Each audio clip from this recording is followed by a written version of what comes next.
আসমান থেকে জমিন পর্যন্ত যত কিছু তোমরা দেখো অথবা না দেখো, তোমাদের দৃষ্টি সীমার ভিতরে অথবা দৃষ্টি সীমার বাহিরে, তোমাদের চিন্তা চেতনার মধ্যে অথবা চিন্তা চেতনার বাহিরে, সব কিছু মহান রব্বুল আলামিন সৃষ্টি করেছেন।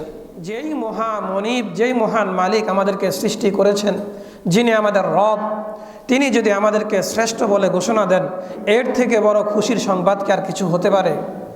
এই জন্য আমরা আবারও শুকরিয়া জ্ঞাপন করি, আলহামদুলিল্লাহ। লক্ষ কোটি দুরূদ এবং সালাম প্রেরণ করছি বিশ্ব মানবতার মুক্তির দূত রাহমাতুল্লিল আলামিন নবী মুহাম্মদ সাল্লাল্লাহু আলাইহি ওয়াসাল্লামের প্রতি, যিনি বলে গিয়েছেন, মান ইউরিদিল্লাহু বিহি খায়রান ইউফাক্কিহু ফিদ্দীন। আল্লাহ রাব্বুল আলামিন যার কল্যাণ চায় তাকে দ্বীনের জ্ঞান দান করে। হাবিব বলেছেন, রব তো যার কল্যাণ চায় তাকে দ্বীনের বুঝ দান করে।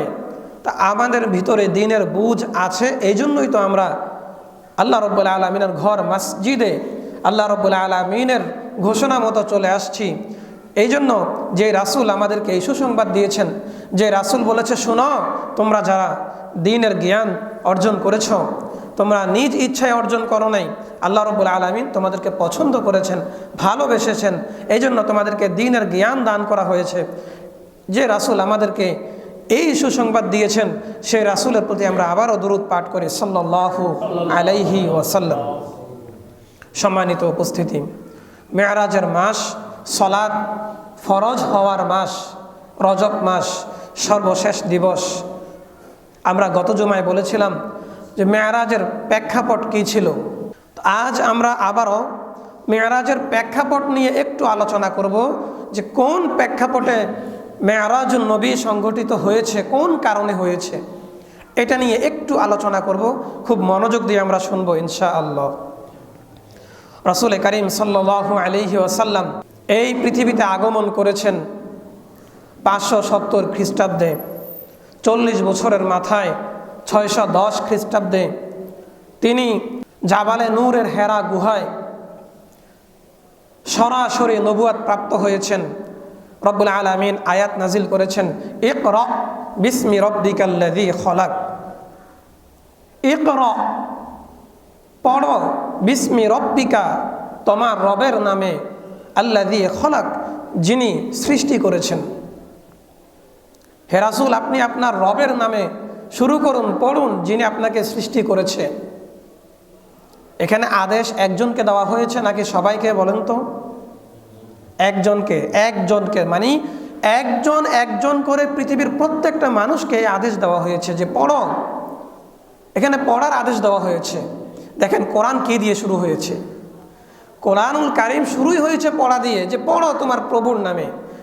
শুধু পড়লে হবে না, এটাও স্মরণ রাখতে হবে যে আমাকে যিনি সৃষ্টি করেছেন তিনি একজন আছেন।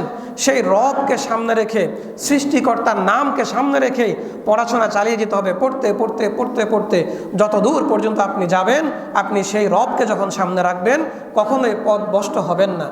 এই জন্য দেখেন না, জাগতিক শিক্ষায় অসংখ্য অগণিত শিক্ষিত মানুষ রয়েছেন, আপনারা হয়তো চিনবেন। তো জাফর ইকবাল, হুমায়ুন আহমেদ, ওনারা কি অশিক্ষিত? ওনারা তো এই দেশের বড় বড় শিক্ষিত। জাফর ইকবাল স্যার শাহজালাল বিজ্ঞান ও প্রযুক্তি বিশ্ববিদ্যালয়ের ভাইস চ্যান্সেলর ছিলেন। তো উনি কি অশিক্ষিত হয়ে সেই পদ পেয়েছেন? শিক্ষিত নিঃসন্দেহে, কিন্তু কিসের অভাব ছিল? ইকরা, পড়ো। তিনি এই পড়ো বলেছেন, তিনি এই আদেশ মান্য করেছেন। তিনি সারা জীবন পড়াশোনা করেছেন, জ্ঞান অর্জন করেছেন, কিন্তু বিসমি রব্বিকাল্লাযী খলাক, পড়ো তোমার প্রভুর নামে যিনি সৃষ্টি করেছেন, দ্বিতীয় অংশটা ওনার হয়তো স্মরণ ছিল না, এজন্য উনি পরিপূর্ণ সফলতা লাভ করতে পারে নাই। এজন্য পরিপূর্ণ সফলতা হচ্ছে পড়তে হবে, এবং কার নামে পড়তে হবে? যিনি আমাকে সৃষ্টি করেছেন। রাসূল করিম সাল্লাল্লাহু আলাইহি ওয়াসাল্লাম প্রথম ওহী প্রাপ্ত হওয়ার পরে 3 বছর পর্যন্ত প্রথমে গোপনে ইসলাম প্রচার করেছেন। এই 3 বছর তিনি গোপনে গোপনে নিজের আত্মীয় স্বজন, নিজের সবচেয়ে ঘনিষ্ঠ হজরতে সিদ্দিকে আকবর রাদিয়াল্লাহু তাআলা আনহু, নিজের স্ত্রী খাদিজাতুল কুবরা রাদিয়াল্লাহু আনহা, এইভাবে নিজের চাচাতো ভাই হজরতে আলী ইবনে আবি তালেব, জানেন আপনারা আবু তালেব ছিলেন রাসূলের চাচা, সে আবু তালেবের ছেলে ছিলেন রাসূলের জামাতা হযরত আলী রাদিয়াল্লাহু তাআলা আনহু, রাসূল সাল্লাল্লাহু আলাইহি সাল্লামের অত্যন্ত প্রিয় কন্যা ফাতেমা রাদিয়াল্লাহু আনহার স্বামী কে ছিল বলেন তো? হযরত আলী রাদিয়াল্লাহু তাআলা আনহু। সেই আলীর পিতা ছিল আবু তালেব।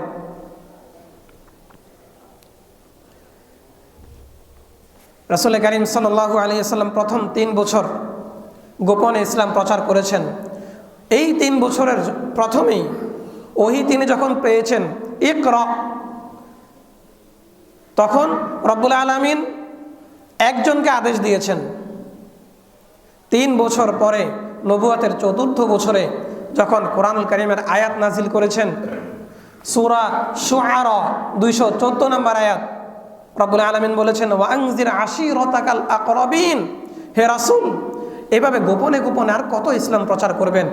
এখন আপনি একটু আপনার নিকট আত্মীয় স্বজন, পরিবার পরিজন যারা আছে তাদেরকেও ইসলামের বাণী পৌঁছে দেন, তাদেরকেও ইসলামের এই সুশীতল ছায়াতলে আসার আহ্বান করেন। বুঝে থাকলে বলুন তো, প্রথমেই ইকরা যখন নাজিল হয় তখন কয়জনকে আদেশ দেওয়া হয়েছে? একজনকে। 3 বছর পরে আবার যখন ওয়ানজির আশিরাতাকাল আকরাবিন, হে রাসূল আপনি আপনার পরিবার পরিজন সবাইকে ভয় প্রদর্শন করুন, তাদেরকে বলুন যে অসৎ পথে চললে, খারাপ পথে চললে তাদের জন্য জাহান্নামের ভয়ঙ্কর শাস্তি অপেক্ষা করছে, এই বিষয়ে তাদেরকে সতর্ক করুন। ওয়ানজির, তাদেরকে সতর্ক করুন। এখানে গিয়ে একাধিক চলে আসছে এবং আত্মীয় স্বজন চলে আসছে। প্রথমে রাসূলকে একা নির্দেশ দেওয়া হয়েছে, রাসূল আপনি পড়ুন আপনার প্রভুর নামে। 3 বছর পরে রাসূলকে বলা হয়েছে, রাসূল এবার আপনি আপনার আত্মীয় স্বজনদেরকে দাওয়াত দেন। রাসূল কি করেছেন? রাসূল কারীম সাল্লাল্লাহু আলাইহি সাল্লাম তিনি পাহাড়ের চূড়ায় উঠে, বুখারী শরীফের হাদিস, ইয়া সাবাহা বলে ডাক দিয়েছেন। কুরাইশদের এক একটা গোত্রের নাম ধরে ধরে ডাক দিচ্ছেন। সব গোত্রের লোক এখানে এসে সমবেত হয়েছে। রাসূল সবাইকে বলেছে, শোনো, আমি পাহাড়ের চূড়ায় আছি, তোমরা নিচে। আমি যদি এখন তোমাদেরকে সংবাদ প্রদান করি এই পাহাড়ের পেছন থেকে একটা শত্রু দল আসছে, তারা আমাদেরকে আক্রমণ করবে, তোমরা কি আমার কথা বিশ্বাস করবে? সবাই এক বাক্যে বলেছে, হ্যাঁ, কেন বিশ্বাস করব না? আপনি তো আল আমিন, আপনি বিশ্বস্ত, আপনি আস-সাদিক, আপনি সত্যবাদী। আপনার গোটা 40 আরও 3 বছর 43 বছরের জীবনে একটা বিন্দু পরিমাণ মিথ্যা আপনার কাছ থেকে আমরা শুনতে পাইনি, প্রকাশ পাইনি। আপনি সত্যবাদী, আপনার কথা আমরা গ্রহণ করব। রাসূল বলেছেন, তাহলে শোনো, আমি তোমাদেরকে বলছি যে তোমাদেরকে সতর্ক করছি, তোমরা তাহলে এই পাহাড়ের পাদদেশ থেকে, পাহাড়ের পেছন থেকে যেই শত্রু দল সম্পর্কে তোমাদেরকে জানান দিয়েছি, ওই শত্রু দল থেকেও আরও বড় সৈন্য দল, শত্রু দল আছে। তারা কোথায় আছে? জাহান্নামে। ওই জাহান্নামের ফেরেশতা ওই শত্রু থেকে তোমাদেরকে সতর্ক করছি, আমি হুঁশিয়ার করছি, তোমরা বেঁচে থাকো, তোমরা এক আল্লাহর পথে আসো, তোমরা এক আল্লাহর ইবাদত করো। যখন এভাবে দাওয়াত দেওয়া শুরু করেছেন তখন আবু লাহাব দাঁড়িয়ে গিয়েছেন। আবু লাহাব দাঁড়িয়ে গিয়ে বলছেন যে তাব্বান লাকা সাইরাল ইয়াউম আলিহাযা জামাআতানা, তাব্বান লাকা সাইরাল ইয়াউম ইয়া মুহাম্মদ, হে মুহাম্মদ তোমার আজকের পুরা দিনটাই মাটি হয়ে যাক, ধ্বংস হয়ে যাও তুমি, এই জন্য আমাদেরকে ডেকেছ? আলিহাযা জামাআতানা, এই সামান্য ব্যাপারে আমাদেরকে এখানে ডেকেছ? রব্বুল আলামিন সঙ্গে সঙ্গে কোরআনুল কারীমের আয়াত নাজিল করেছেন, তাব্বাত ইয়াদা আবি লাহাব, ও আবু লাহাব তুমি কার ধ্বংস কামনা করছো? তুমি নিজেই ধ্বংস হয়ে যাও। বলেন নাউজুবিল্লাহ। তাব্বাত ইয়াদা আবি লাহাবি ওয়া তাব, আবু লাহাবের 2 হাত ধ্বংস হয়ে যাক। পুরা সূরাটা আবু লাহাব এবং আবু লাহাবের পরিবার সম্পর্কে নাজিল হয়েছে। এজন্য রাসূল কারীম সাল্লাল্লাহু আলাইহি সাল্লামকে যখনই যারাই কটূক্তি করেছে তাদের পরিণতি ভালো হয় নাই। যখন যারা কটূক্তি করেছে, আপনারা পত্রপত্রিকা দেখেছেন হয়তো, গত 2-1 দিনের মাঝে এক লোক কোরআনুল কারীমকে প্রকাশ্যে অপমান করেছে। সেই লোকের এখন কি নির্মম দশা, কে বা কারা ওই লোককে এসে জবাই করে হত্যা করেছে। এইভাবে মানুষ শাস্তি দেখ অথবা প্রাকৃতিক কোনো দুর্যোগে শাস্তি পাক অথবা রব্বুল আলামিনের পক্ষ থেকে সরাসরি কোনো শাস্তি আসুক, যেই কোনোভাবে তার পরিণাম ভালো হবে না। আবু লাহাব রাসূলের সাথে গাদ্দারি করেছে, আবু লাহাবের পরিণাম ভালো হয় নাই। আবু জাহেল রাসূলের সাথে গাদ্দারি করেছে, আবু জাহেলের পরিণাম ভালো হয় নাই। আজ তাদের নাম নিশানা পৃথিবীতে নাই। তো বলেছিলাম রাসূল কারীম সাল্লাল্লাহু আলাইহি ওয়াসাল্লাম নবুয়তের প্রথম 3 বছর গোপনে ইসলাম প্রচার করেছে। এরপরে ওয়ানজির আশিরাতাকাল আকরাবিন, হে রাসূল আপনি আপনার আত্মীয় স্বজনদের কাছেও ইসলাম প্রচার করুন, তাদেরকে আপনি সতর্ক করুন। রাসূল শুরু করেছেন নিজ বংশ কুরাইশ গোত্র, এই কুরাইশ গোত্রের লোকদেরকে সতর্ক করার উদ্দেশ্যে পাহাড়ের চূড়ায় উঠে দাওয়াত দেওয়া শুরু করেছেন। এরপরেও মানুষজন রাসূলের কথায় খুব বেশি একটা সাড়া দিচ্ছে না। মোটামুটি আপন আত্মীয় স্বজন কুরাইশ বংশ থেকে কিছু লোক ইসলাম গ্রহণ করেছে। রব্বুল আলামিন আবার আয়াত নাজিল করেছেন, ফাসদা বিমা তুমার, হে রাসূল আপনার উপরে যা কিছু নাজিল হয়েছে, হে রাসূল আপনাকে যেই ব্যাপারে আদেশ করা হয়েছে আপনি এগুলো প্রচার করুন, প্রকাশ করুন। ফাসদা বিমা তুমার, আপনি যেই বিষয়ে আদিষ্ট হয়েছেন এগুলো আপনি প্রচার করুন। এখন রাসূল আরেকটু বড়সড় পরিসরে মক্কার অন্য অন্য জায়গায়, মক্কার অলিতে গলিতে ঘুরে মানুষদেরকে দাওয়াত দেওয়া শুরু করেছে।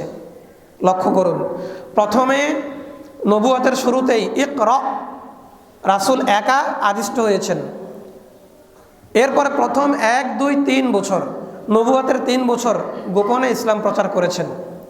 নবুয়তের 4র্থ বছরে রাসূলকে নির্দেশ দেওয়া হয়েছে, ওয়ানজির আশিরাতাকাল আকরাবিন, আপনি আপনার নিকট আত্মীয়দেরকে সতর্ক করুন। রাসূল নিজ আত্মীয় পরিবার পরিজন আশেপাশের কুরাইশ অন্য অন্য গোত্রদেরকে দাওয়াত দেওয়া শুরু করেছেন। এরপর আল্লাহ রাব্বুল আলামিন বলেছেন, ফাসদা বিমা তুমার, আপনি যেই যেই বিষয়ে আদিষ্ট হয়েছেন সেগুলো প্রচার করুন। এখন রাসূল এই দাপে গিয়ে মক্কার অলিতে গলিতে ঘুরে ঘুরে প্রত্যেকটা মানুষের ধারে ধারে ইসলামের দাওয়াত পৌঁছানো শুরু করেছেন।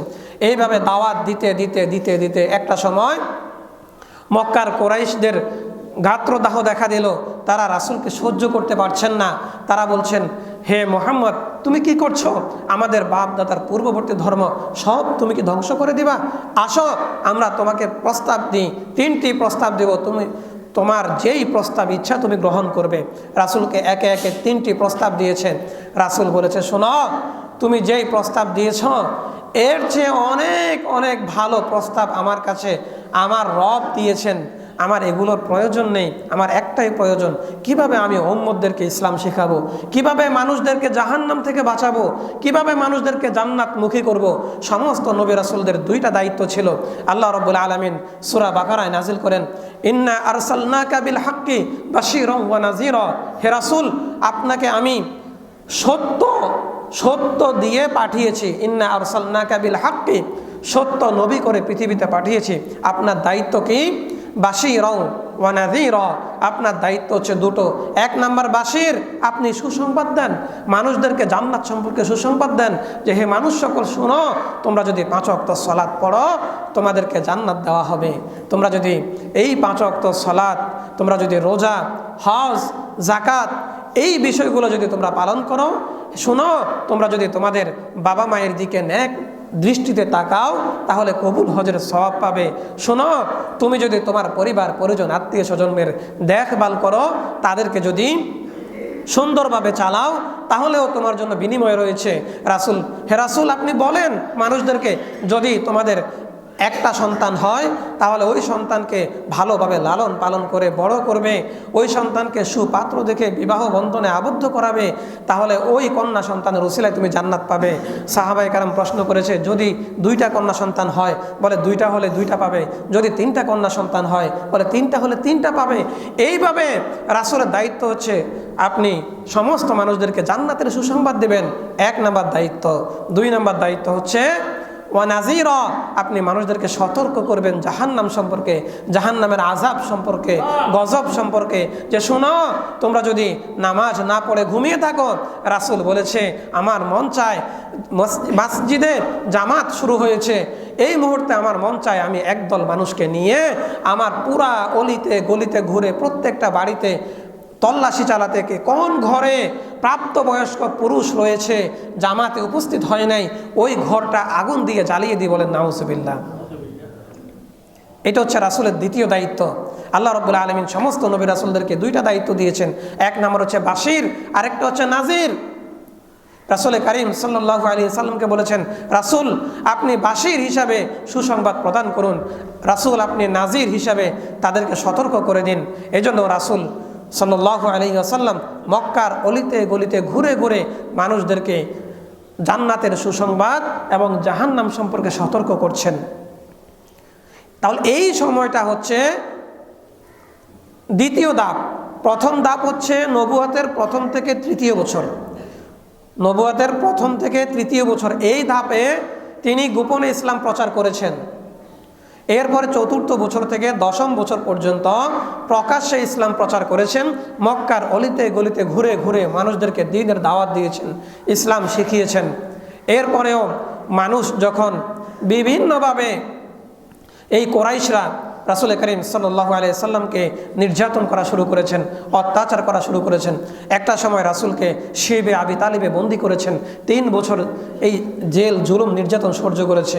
শিবে আবি তালিব থেকে আসার পরে কিছুদিনের মাঝেই রাসূল করিম সাল্লাল্লাহু আলাইহি সাল্লামের সামাজিক এবং রাজনৈতিক আশ্রয়দাতা আবু তালেব ইন্তেকাল করেছেন।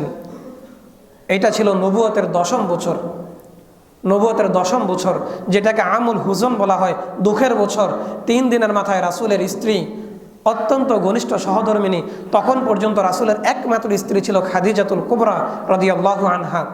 তিনি তখন পর্যন্ত আর কোনো বিয়ে করেন নাই, একটা স্ত্রী ছিলেন খাদিজাতুল কুবরা রাদিয়াল্লাহু আনহা। চাচা আবু তালেবের বিদায়ে 3 বছরের মাথায় খাদিজাতুল কুবরার বিদায় হয়ে গিয়েছে। রাসূলের যখন মাথার ছায়া ছিল আবু তালেব, এখন আবু তালেবও নাই। বাসায় গেলে রাসূলকে সান্ত্বনা দিতেন খাদিজাতুল কুবরা, এখন সে খাদিজাতুল কুবরাও নাই। এখন বাহিরেও শান্তি নাই, ঘরেও শান্তি নাই। বাহিরে যতক্ষণ থাকতো মানুষের একটা ভয় ছিল যে না, মুহাম্মদকে কিছু বলা যাবে না, আবু তালেব আছে। আবু তালেবের একটা পাওয়ার ছিল, ক্ষমতা ছিল, তিনি ছিলেন নেতৃত্বস্থানীয় একজন ব্যক্তি। তার বাবা আব্দুল মুত্তালিব ছিল এই কাবা ঘরের রক্ষণাবেক্ষণের দায়িত্বে। আব্দুল মুত্তালিবের হাতে গোটা মক্কার ক্ষমতার সবচেয়ে পাওয়ার ছিল। সেই আব্দুল মুত্তালিবের সন্তান কে? আবু তালেব। এজন্য আবু তালেবকে সবাই ভয় পেত না, মুহাম্মদকে কিছু করতে হলে আগে আবু তালেবের পারমিশন লাগবে। আবু তালেব বলেছে, শোনো শোনো আবুল আহাব, তুমি যদি আমার ভাতিজার উপরে আঘাত করতে চাও, প্রথমে কাকে আঘাত করতে হবে? আমাকে আঘাত করতে হবে। আবু তালেব বলেছে, প্রথমে আমাকে আঘাত করতে হবে। সে আবু তালেবের কারণে বাহিরে রাসূল নিরাপদে ছিলেন, কিন্তু আবু তালেবের মৃত্যুর পরে বাহির জগতে রাসূল অনিরাপদ অবস্থায়, তিনি নিরাপত্তাহীন হয়ে গিয়েছেন। আর বাসায় যখন আসতেন, বাহিরে মানুষ যখন বিভিন্ন কথায় কাজে কর্মে টর্চার করতেন, রাসূল তখন ঘরে যখন আসতেন রাসূলকে সান্ত্বনা দিতেন। রাসূলের স্ত্রী খাদিজাতুল কুবরা রাদিয়াল্লাহু আনহা, খাদিজাতুল কুবরাকে যখন রাসূল দেখতেন, তখন বাহিরের সব দুঃখ কষ্ট ভুলে যেতেন। স্ত্রী তো হতে হবে এমন স্ত্রী, যে স্ত্রীর দিকে তাকালে স্বামীর সব দুঃখ কষ্ট দূর হয়ে যায়। এজন্য আমাদের স্ত্রীদের উচিত, স্বামী বাহির থেকে যখনই বাসায় আসবে, আমার যত অভিযোগ অনুযোগ আমি সব কিছু পরে বলবো, প্রথমে স্বামীকে বলবো, আমার প্রাণের স্বামী আপনার কি লাগবে? স্বামীকে 1 গ্লাস পানি দেব। স্বামীকে বলবো, স্বামী এখন গোসলের সময় হলে আপনি গোসল করেন, আপনাকে আমি গরম পানি করে দিচ্ছি। আপনার অভিযোগ একটু পরে বলেন, স্বামী একটু শান্ত হোক, বাহিরের খিটখিটে মেজাজ চলে যাক। চলে যাওয়ার পরে আপনি যখন দেখবেন আপনার স্বামীর মুখে হাসি ফুটেছে, আপনাকে দেখে তিনি স্বাচ্ছন্দ্য বোধ করেছেন, তখন আপনি আস্তে আস্তে বলেন যে প্রাণের স্বামী, আমার একটা শাড়ি লাগবে, আমার একটা 3 পিস লাগবে, আমার 1 জোড়া জুতা লাগবে। একটু পরে বলেন, কিন্তু আপনি বাসায় ঢোকার সঙ্গে সঙ্গে বলবেন, হ্যাঁ আমি তোমার ঘর করব না, তোমার মা এইটা করেছে আমাকে, তোমার বোন আমাকে এইটা করেছে। যদি আপনি ঘরে ঢোকার সঙ্গে সঙ্গে স্বামীর সাথে এই আচরণ করেন, তো স্বামী এমনিতে বাইরে থেকে আসার সময় তার মেজাজটা খিটখিটে হয়েছে, বাসায় ঢোকার পরে আপনার কথাবার্তার টর্চারে মেজাজ আরেকটু খিটখিটে হয়েছে। যখন সন্তানের মুখ দেখেছে, সন্তানও শুরু করেছে, হ্যাঁ বাবা আমার জন্য কি এনেছেন? না, অমুকের বাবা ভালো, অমুকের বাবা অমুকের জন্য এইটা আনে সেইটা আনে, আপনি আমার জন্য কিছুই আনেন নাই।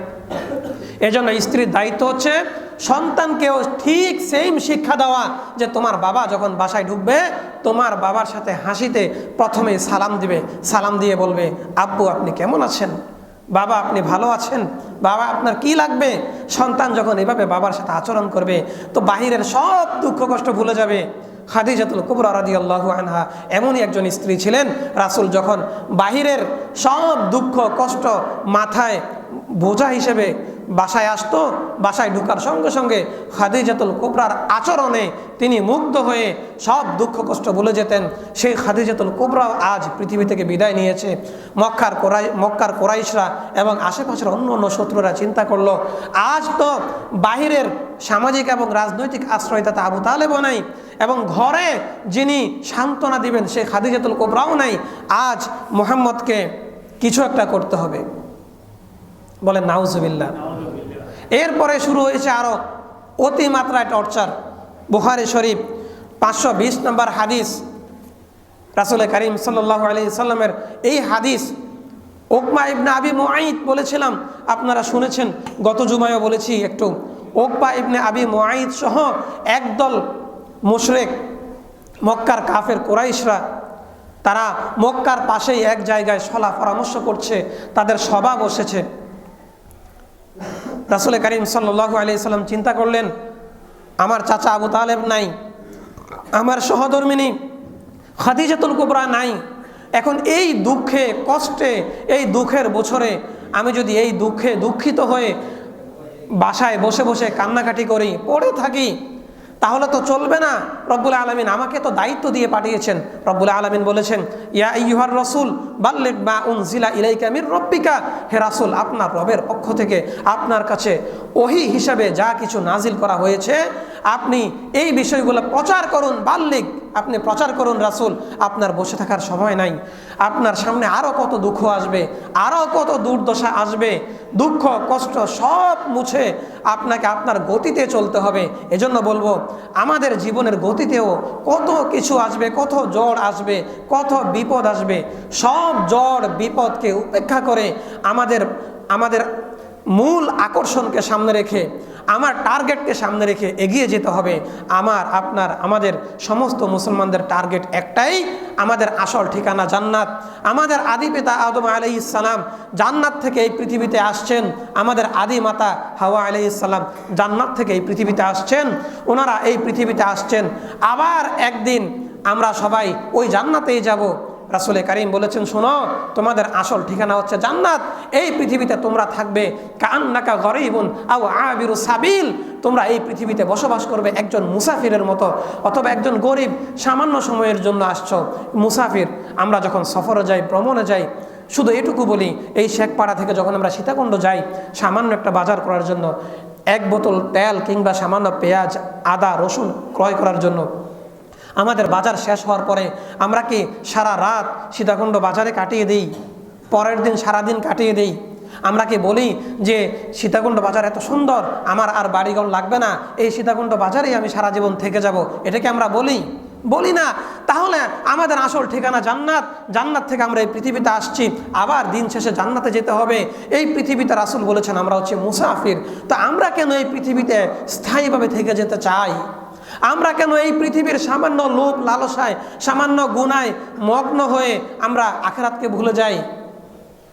কিভাবে ভুলে যাই? আল্লাহ রাব্বুল আলামিন রাসূলকে দায়িত্ব দিয়েছেন যে রাসূল ইন্না আরসালনাকা বিল হাক্কি বাশীরান ওয়া নাযীরা, আপনার 1 নম্বর দায়িত্ব বাশীর, জান্নাতে সুসংবাদ প্রদান করুন। 2 নম্বর দায়িত্ব নাযীর, আপনি জাহান্নাম সম্পর্কে সতর্ক করুন। তো রাসূল কি জাহান্নাম স্বচক্ষে দেখে নাই? আমরা তো মেরাজের আলোচনা করছি এখন। মেরাজে গিয়ে রাসূল জাহান্নাম দেখছে কি না? এই জন্য রাসূলের আর ঘুম ছিল না, দিন নাই রাত নাই। রাসূল ঘুমিয়েছেন, ঘুম থেকে উঠে সালাত আদায় করছে। সাহাবায়ে কেরাম বলছে ইয়া রাসূলুল্লাহ আপনি তো ওযু করেন নাই। রাসূল বলেছে শোনো, আমার চোখ ঘুমিয়েছে কিন্তু আমার অন্তর ঘুমায় নাই। আমি উম্মতের চিন্তায় বিভোর, আমার ঘুম নাই। যেই দিন থেকে রাসূল জাহান্নাম সচক্ষে অবলোকন করেছেন সেই দিন থেকে রাসূলের আর ঘুম নাই, নিন্দ নাই, উম্মতের চিন্তায়। আহা, আমার উম্মত যদি এই জাহান্নামে যায় তাহলে কি করুণ পরিস্থিতি হবে। আমার উম্মতের মাঝে সবচেয়ে কম শাস্তি এমন ব্যক্তির হবে, রাসূল বলেছেন, যেই ব্যক্তিকে আগুনের জুতা পরিধান করিয়ে দেওয়া হবে আর ওই স্যান্ডেলের দুইটা পিতা থাকবে, ওই পিতাটা হবে আগুনের। এই আগুনের স্যান্ডেল পরিধান করার কারণে তার পুরা শরীর টকবক করে উতরাতে থাকবে। রাসূল হাদিসে বলেছেন, দেমাগুহু, তার দেমাগ, তার মগজটা কিভাবে উতলাবে। বুখারী শরীফের হাদিসে রাসূল বলেছেন, গরম পানি যখন পাতিলের মাঝে টকবক টকবক করে উতরায়, ওই সামান্য এক জোড়া স্যান্ডেলের আগুনের পাওয়ারে তার মগজ এভাবে টকবক করে উতলাতে থাকবে। রাসূল তো এই বিষয়গুলো দেখে আসছেন। রাসূল যখন মেরাজে গিয়েছেন দেখেছেন একদল লোকের এই যে মুখ এই পাশ থেকে কেচি দিয়ে কাটতে কাটতে কাটতে কাটতে কাটতে কাটতে এই পাশে চলে আসছে, আসার পরে কিছুক্ষণ পরে আবার এই পাশ থেকে ঠিক হয়ে যাচ্ছে, আবার কাটতেছে, আর ওই লোকটা কষ্টে চিৎকার হাহাকার করছে। রাসূল জিব্রাইলকে বলেছে, ও জিব্রাইল, এই শাস্তি কয়দিন পর্যন্ত চলতে থাকবে? জিব্রাইল বলছে, ইয়া রাসূলুল্লাহ, সারা জীবন চলতেই থাকবে এভাবে। রাসূল তো ওখানে দেখে আসছেন একদলকে পাথর নিক্ষেপ করছে তার মাথায়, এত জোরে পাথর তার মাথায় নিক্ষেপ করছে, তার পুরা মাথা এবং ক্ষত বিক্ষত হয়ে চৌচির হয়ে মাথা ফেটে মাথার এক একটা অংশ এক এক দিকে গিয়ে ছড়িয়ে ছিটিয়ে পড়েছে। মনে হয় তার সেই মানুষটার অস্তিত্ব নাই। কিছুক্ষণ পর আবার ওই মানুষটাকে ঠিক করা হচ্ছে। রাসূল বলেছে, ও জিব্রাইল, একবার আঘাত করেছে সে তো শেষ, তাকে আবার কেন ঠিক করছে? জিব্রাইল বলছে, ইয়া রাসূলুল্লাহ, এখানে শাস্তির কোনো শেষ নাই। পৃথিবীতে মরণ একবার, পৃথিবীতে একবার মরবেন, শেষ। আর আপনি যদি ওই একবার যদি মরতে পারেন, ওয়ালা তামুতুন্না ইল্লা ওয়া আনতুম মুসলিমুন, আল্লাহ রাব্বুল আলামিন বলেছে, শোনো, মুসলমান না হয়ে মৃত্যুবরণ করো না। রাসূল বলেছে, শোনো, ওই একবার যদি তুমি মুসলমান হয়ে মরতে পারো তাহলে আখেরাতে তোমাকে আর 1000 বার মৃত্যুবরণ করতে হবে না। আখেরাতে যদি আপনি জাহান্নামে যান, প্রতি মুহূর্তে শাস্তির কারণে মনে হবে আপনার প্রাণবায়ু বের হয়ে যাচ্ছে, আপনার মৃত্যু হচ্ছে, কিন্তু আবার আপনি পরিপূর্ণ যুবক হয়ে যাবেন, সুস্থ হয়ে যাবেন, আবার আপনাকে আঘাত করা হবে, এভাবে আঘাতের শেষ হবে না। তো সেই জাহান্নাম তো রাসূল সচক্ষে অবলোকন করেছে। এই জন্য রাসূল উম্মতকে হুঁশিয়ার করছে, সাবধান করছে যে, শোনো উম্মত, নামাজ পরিত্যাগ করো না। আহা, আখেরাতে যখন একদল লোক জাহান্নামে যাবে, ওই জাহান্নামী লোকদেরকে জাহান্নামের যে ফেরেশতা আছে, ফেরেশতা ডাক দিয়ে বলবে, মা সালাকাকুম ফি সাকর, কোন জিনিস তোমাকে জাহান্নামে নিক্ষেপ করেছে? সেই ব্যক্তি বলবে, ক্বালু লাম নাকু মিনাল মুসাল্লিন, আমি মুসল্লি ছিলাম না, আমি নামাজ পড়তাম না, এই জন্য আমাকে জাহান্নামে নিক্ষেপ করা হয়েছে। বলেন নাউজুবিল্লাহ। এটা কোরআনের আয়াত, 29 পারায় আছে। মা সালাকাকুম ফি সাকর, তোমাকে কোন জিনিস জাহান্নামে নিক্ষেপ করেছে? ওই ব্যক্তি বলবে, ক্বালু লাম নাকু মিনাল মুসাল্লিন, তারা সবাই বলবে, আমরা মুসল্লি ছিলাম না, নামাজ পড়তাম না, এই জন্য আজকে জাহান্নামে নিক্ষেপ করা হয়েছে। তো রাসূলের সামনে তো জাহান্নাম ভাসত, এই জাহান্নামে আমার উম্মত কিভাবে যাবে? এজন্য রাসূল বলেছে যে, শোনো আমার উম্মত, তোমরা আসো, নামাজে আসো, নামাজ পড়ো।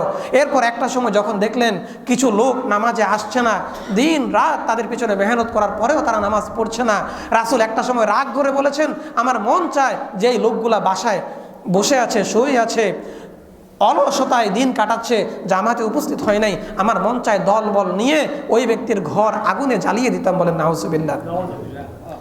যে রাসূল সচক্ষে জাহান্নাম অবলোকন করেছেন, অবলোকন করে আমাদেরকে সতর্ক করেছেন। দেখুন, আজ আপনার 2 বছরের সন্তান মাত্র একটু একটু করে হাঁটি হাঁটি পা পা করে তিনি ওই সন্তান চলতে পারে, ফিরতে পারে। যেই সন্তান সামান্য 1-2টা কথা বলতে পারে, আব্বু বলে ডাক দেয়, আম্মু বলে ডাক দেয়, ওই সন্তানের আব্বু ডাকে আর আম্মু ডাকে আপনার কলিজা শীতল হয়ে যায়। আপনি দেখছেন কিছুক্ষণ পরে আপনার ঘরের সামনে যে পুকুর আছে, ওই সন্তান হেঁটে হেঁটে পা পা করে পুকুর গিয়ে পড়ে যাচ্ছে।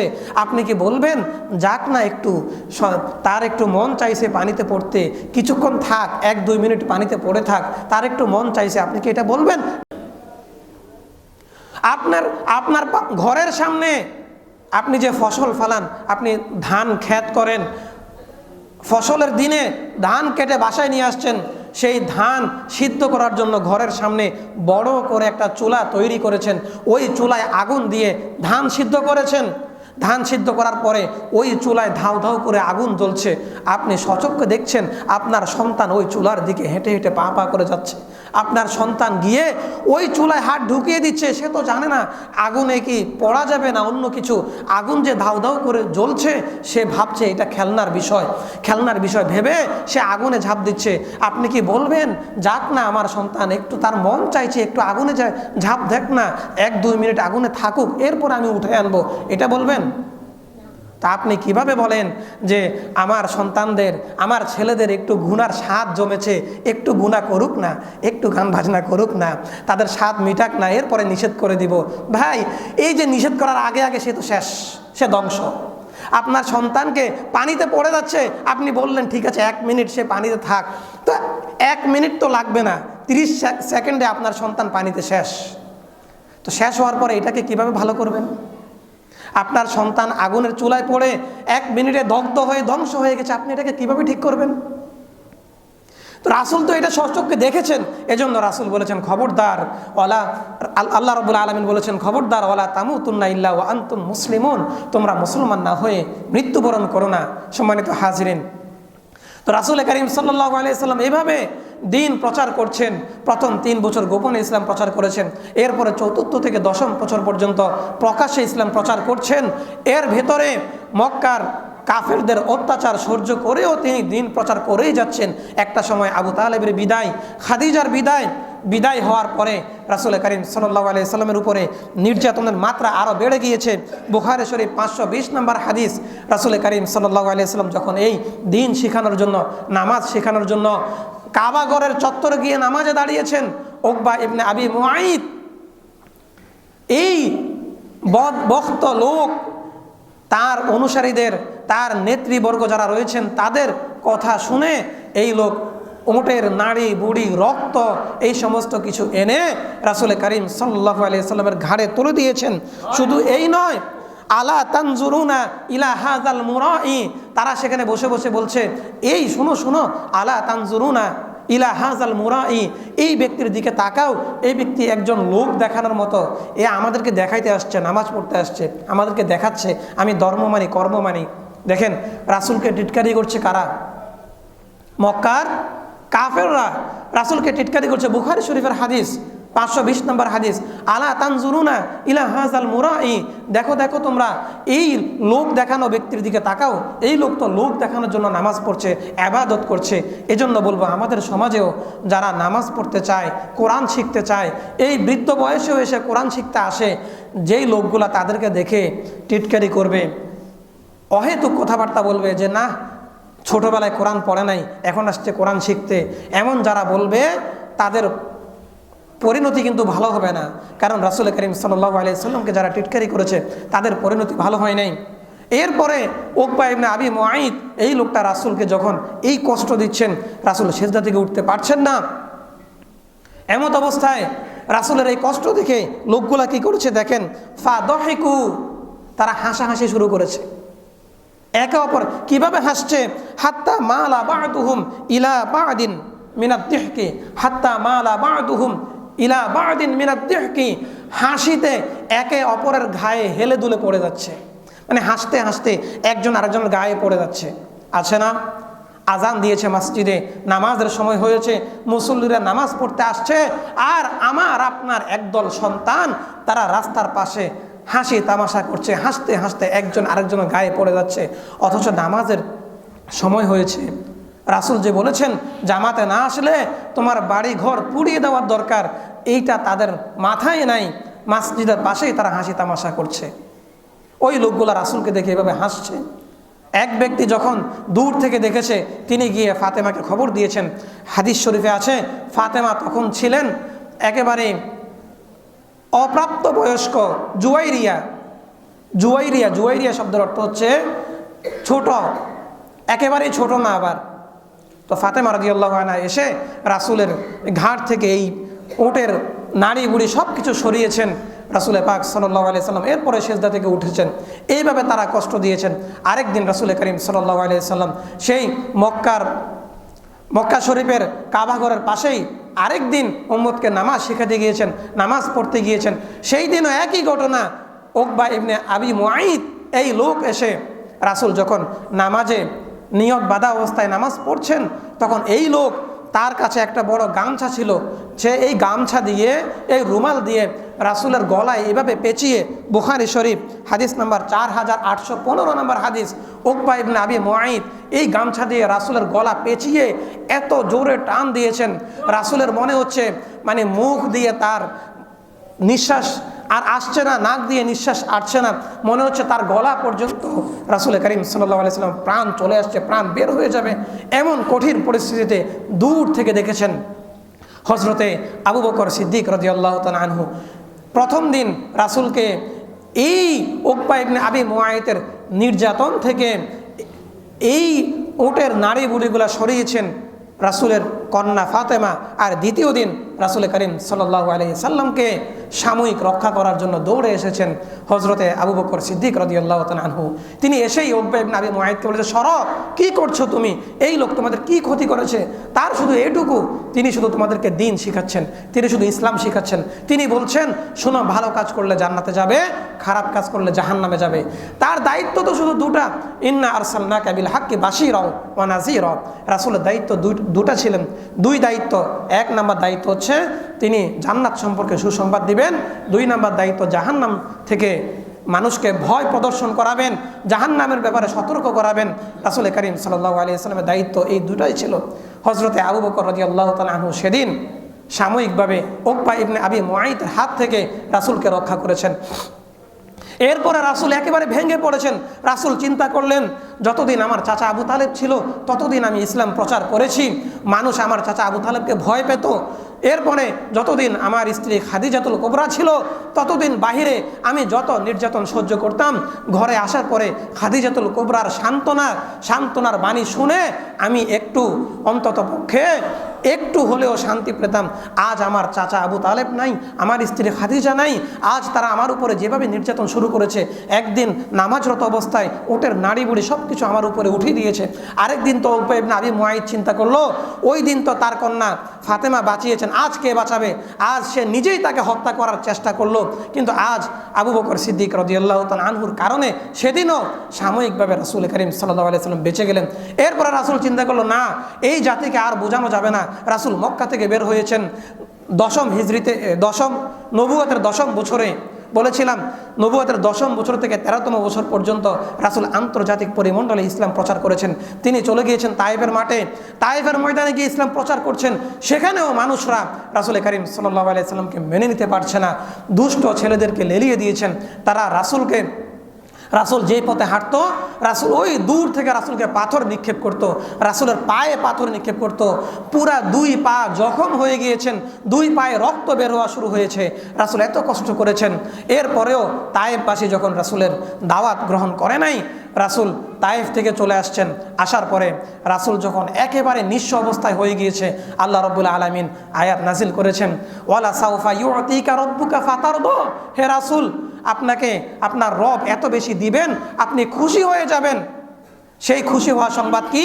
বলে, শোনেন রাসূল, আপনি অনেক কষ্ট করেছেন, প্রথম 3 বছর গোপনে ইসলাম প্রচার করেছেন, এরপরের 4র্থ থেকে 10ম বছর পর্যন্ত মক্কার অলিতে গলিতে মানুষের ধারে ধারে ঘুরেছেন, ইসলাম প্রচার করেছেন, এই কোরআনের বাণী প্রচার করেছেন, কিন্তু মানুষ আপনাকে অনেক কষ্ট দিয়েছে। এরপরেও আপনি যখন সেখানে মানুষের কাছ থেকে বেশি একটা সাড়া পাচ্ছিলেন না, আন্তর্জাতিক পরিমণ্ডলে তায়েফ গিয়েছেন দ্বীনের দাওয়াত দেওয়ার জন্য, সেখানেও যখন আপনি ক্ষতবিক্ষত হয়েছেন, আপনার এই কষ্ট আল্লাহ রাব্বুল আলামিনের কাছে পছন্দ হয়েছে।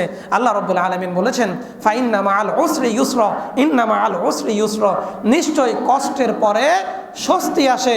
রাসূল, আপনি কষ্ট করেছেন, এখন আপনার স্বস্তির পালা। রাসূল, ওয়ালা সাউফা ইউতিকা রাব্বুকা ফাতারদা, আপনাকে আপনার রব এত বেশি দিবে, আপনি খুশি হয়ে যাবেন। রাসূল, চলেন, আপনার সাথে আপনার রব সরাসরি সাক্ষাৎ করবে। বলেন সুবহানাল্লাহ। এই ছিল মেরাজের প্রেক্ষাপট। এই জন্য মেরাজ ছিল নবুয়তের বড় একটা মুআজিজা। কোরআনুল কারীম নবুয়তের একটা বড় মুআজিজা। দেখেন, নবীদের কাছ থেকে অলৌকিকভাবে যে ঘটনাগুলো ঘটে এগুলোকে মুআজিজা বলে। আর আল্লাহ রাব্বুল আলামিনের বিশেষ বিশেষ বান্দা নেক বান্দাদের কাছ থেকে যেগুলো ঘটে সেগুলোকে বলে কারামত। এজন্য আমরা অনেক সময় শুনে থাকি যে অমুক আল্লাহ ওয়ালার কাছ থেকে কারামত প্রকাশ পেয়েছে, আর অমুক নবীর কাছ থেকে মুজিজা প্রকাশ পেয়েছে। মেরাজ হচ্ছে আমাদের প্রিয় নবীর নবুয়তের বড় একটা মুজিজা। তো এই মেরাজ পাওয়ার জন্য রাসূলকে কত কষ্ট করতে হয়েছে, আল্লাহর সাথে সাক্ষাৎ করার জন্য কত কষ্ট করতে হয়েছে। তো আমরা কিভাবে বলি আমরা আল্লাহর সাথে সাক্ষাৎ করব, অথচ আমরা রাসূলের মতো কষ্ট করি না। রাসূল যেভাবে কষ্ট করেছেন সেভাবে কষ্ট আমরা করতে রাজি নাই। রাসূল বলেছেন শুনো, কোরআন শিক্ষা করো। রাসূল বলেছেন খায়রুকুম মান তাআল্লামাল কুরআনা ওয়া আল্লামাহু, যে ব্যক্তি কোরআন নিজে শিখবে অপরকে শিখাবে সেই ব্যক্তি সর্বশ্রেষ্ঠ।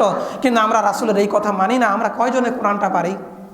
এখানে কয়জন আছেন দাঁড়িয়ে শুধুমাত্র সূরা ফালাক এবং সূরা নাসটা শুদ্ধভাবে পড়ে শোনাতে পারবেন? কয়জন আছেন? হয়তো 2 থেকে 4 জন আছেন।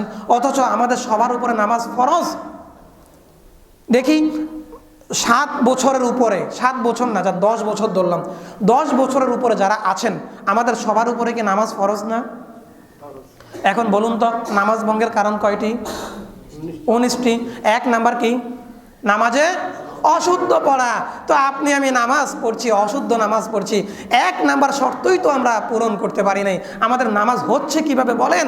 আল্লাহ রাব্বুল আলামিন বলেছেন ইন্নাস সালাতা তানহা আনিল ফাহশাই ওয়াল মুনকার, নিশ্চয়ই সালাত অশ্লীলতা এবং ইন্নাস সালাতা তানহা আনিল ফাহশাই ওয়াল মুনকার, অশ্লীলতা এবং যাবতীয় পাপ কাজ থেকে বিরত রাখে। অশ্লীলতা এবং যাবতীয় পাপ থেকে সলাৎ বিরত রাখে। কিন্তু আপনার সলাৎ আমার সলাৎ আপনাকে আমাকে অশ্লীলতা থেকে বিরত রাখতে পারছে না। না হয় আপনি সলাৎ পড়ছেন, আপনি নামাজ পড়ছেন, কিন্তু সামাজিক কোনো ফাংশনে গিয়ে আপনি ইসলাম বহির্ভূত কাজ কিভাবে করছেন? তার মানে আপনার সলাৎ কবুল হচ্ছে না, আমার সলাৎ কবুল হচ্ছে না। এজন্য খুব কষ্ট থেকে কথাটা বলছি। কারণ হচ্ছে কি জানেন, আমি তো স্বচক্ষে জাহান্নামের আগুন দেখছি, তো আমার এই সমস্ত ভাইয়েরা জাহান্নামে পড়বে, এটা আমি কিভাবে সহ্য করব? আপনি যদি আপনার সন্তানকে আগুনে ফেলতে না চান, তাহলে সন্তানকে আগুন থেকে রক্ষা করবেন। আপনি ফজরের সময় বলবেন না যে সন্তান তুমি ঘুমিয়ে থাকো, তুমি উঠো না, তোমার শীত লাগবে শরীরে, এই কথা বলবেন না। বলবেন যে শোনো, এই দুনিয়ার শীত সহ্য করো জাহান্নামের আগুন থেকে রক্ষা পাওয়ার জন্য। আল্লাহ রাব্বুল আলামিন আমাদেরকে সেই সালাত আদায় করার তৌফিক দান করে বলেন আমিন। ওয়া আখিরু দাওয়ানা আলহামদুলিল্লাহি রাব্বিল আলামিন। যারা সুন্নাত পড়েন নাই 4 রাকাত সুন্নাত পড়বেন।